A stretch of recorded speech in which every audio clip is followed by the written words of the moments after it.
For today's film, I want to talk about a film where you hear the title and you immediately know what it's about. King Ralph.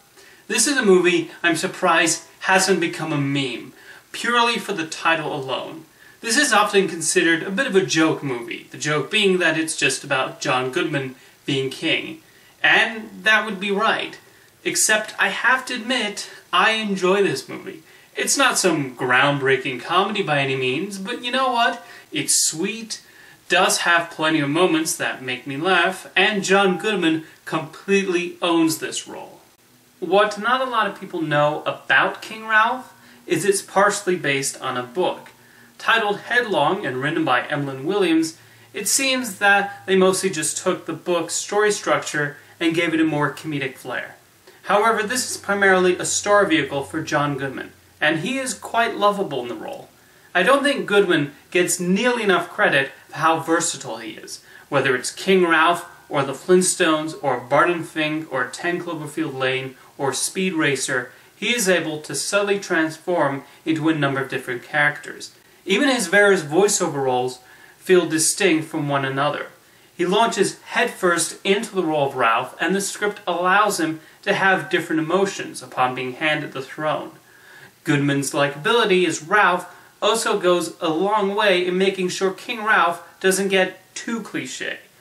Maybe other films would have gone overboard in having him take advantage of his newfound power and developing an ego, but Ralph is generally bothered by the restrictions placed on him and doesn't want to be given the responsibility of handling the diplomatic matters of state.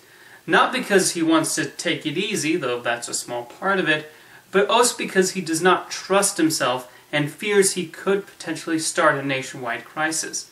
There's a level of maturity and development of the character, even if we do have scenes of him relaxing in a tub while wearing the crown, or sneaking off to eat at Burger King. I also like the romancy forms of a former burlesque girl. There's a genuine connection there, and it's nice seeing the bond that grows between them.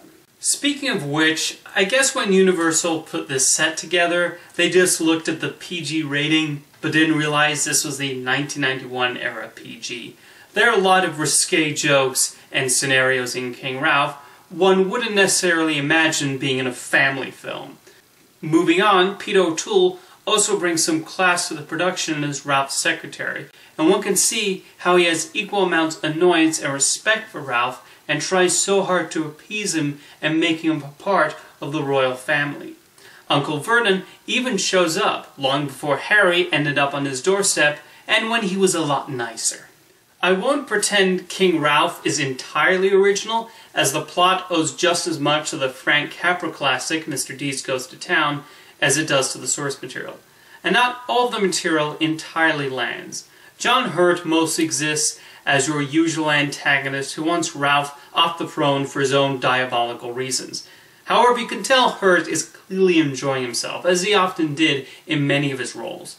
There's an odd joke where Jolie Richardson is directed to play a Finnish princess with a deep voice. It's a one-note gag that distracts from the major dilemma Ralph is facing, and is primarily there for him to find a reason to dislike her.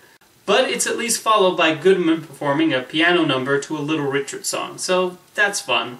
I'm not going to pretend King Ralph's some brilliant, misunderstood comedy masterpiece. You're either going to be charmed by it, or find the entire script tired and contrived.